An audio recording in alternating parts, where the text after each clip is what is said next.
Welcome. In this lecture, we're going to talk about using the definition of a derivative to compute the derivative of a constant. And what this is really going to be is computing the derivative of a constant function. So we'll do some brain orienting on what that means, because I know that can get a little confusing to people, before we actually kind of do the computation. So here we go. Okay, so what are we looking at? We're looking at computing a derivative from the definition example. So computing a derivative from the definition example. Okay, and the one that we're going to be looking at, so let me underline that first. So computing the derivative from the definition example. And I specifically want to look at f of x equals 5. Okay, no matter what the input is, the output is 5. We'll talk about that a little bit more. And I want to know what is the derivative with respect to x of this function. Okay, here we go. So let's do a little bit of brain orienting first, as I said. So this is just brain orienting. So brain orienting. That's all we're doing here. Okay. So we're going to have, we have my x-axis, right, and my y-axis.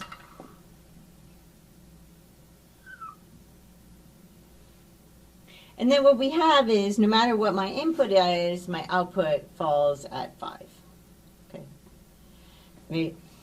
So this is f of x equals 5. So to consider kind of 2 points on here, what if I look at the point, right, so the point where I have 1 here. So what is this point? This point is going to be 1, and then I stick it into my function and get out 5, it's going to be 5. What if I put in over here, right, what if I'm at minus pi? I stick this in and I get minus pi, stick it into my function, I still get out 5. Okay? So what is this saying? It's saying that what this function says is that the output of f of x equals 5. So the output of this function is always 5.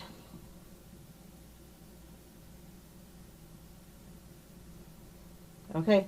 So if I put in, right, so if I put in f of negative pi like I did over there, I get out 5. Doesn't matter. Even if I was to put in f of 2 cubed, so like 8, I would get out 5. Doesn't matter. No matter what I stick in, the output is 5. Okay, so that's what that function is. It's good to have this in mind. So now let's actually do our computation. So we'll do kind of our computation over here.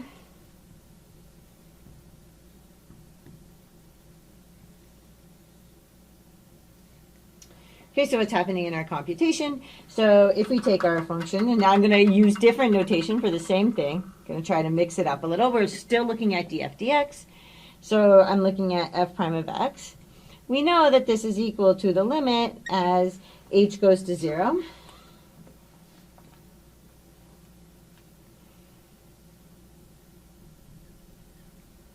Right?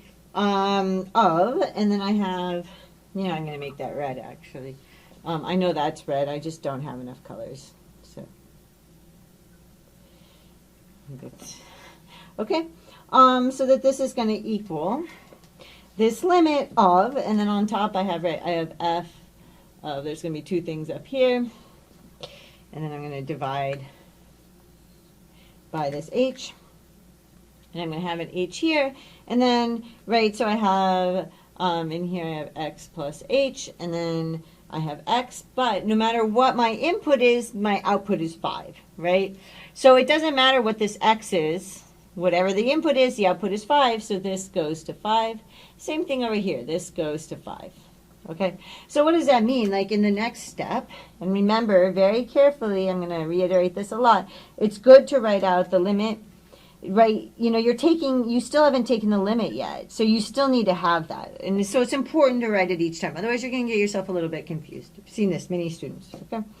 So now we have these outputs on top. So I have 5 minus 5 divided by h. Okay. Well, then this is going to give me, right, 5 minus 5 over h. Remember, I don't care about what happens at h, right? I don't care what happens at 0. So I don't care what happens at 0. It's not how limits work. You don't care what happens at the exact value. You care what happens close to it, okay? So when I'm taking this, I know that when h equals 0, this becomes a mess. But as long as h does not equal 0, the top is 0, the h is non-zero, I'm good. So this makes sense to write this, that I have 0 on top, and then I'm dividing by h. Okay. Well, because I don't care what happens exactly at h equals 0, I only care about what happens nearby. As long as I'm nearby, the bottom number is a number and the top is 0, so this whole thing is 0. Okay? So this is actually going to equal the limit as h approaches 0 of 0, which is just going to be 0. Okay? So I'm going to get that when I take, and I know I'm reusing the color red, but when I take this derivative, I'm going to get 0. But the key thing is, I got 0 no matter, this is the 0 function, okay? Maybe I'll emphasize it. This is the 0 function, right? No matter what I input, this is a function, and no matter what I input into it, I get out 0, right?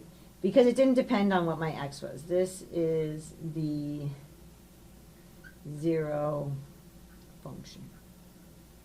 But the way we think of it, oops, I see. This is the 0. But the way that we think about it is that we're getting out 0. Okay, this is the 0 function.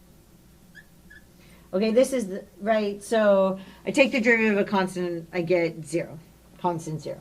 Okay, so let's kind of recap what went on here. Okay, the first thing was when I'm taking the derivative of this, I'm taking the derivative of the constant function 5, which is the function that your output is always 5. Okay, but you can actually believe, looking at this, the slope is always 0, right? No matter where I am, the slope is 0. Okay, and so when you do this computation, you're going to believe that you're going to get out the 0 function. No matter what x value I stick in, my slope is 0. Okay, but let's just kind of test that. And the way you test it is by taking this limit. But these outputs on top are always 5, right? So I get 5 minus 5, which is 0. The tricky thing to keep in mind is that when we're taking a limit, we don't care what happens exactly at this value. So we don't have to worry about the bottom being 0, and we're just 0 over some number because we're only looking at close things. And in that case, that's going to be 0. Okay, so that made some sense, and I'll see you in the next lecture.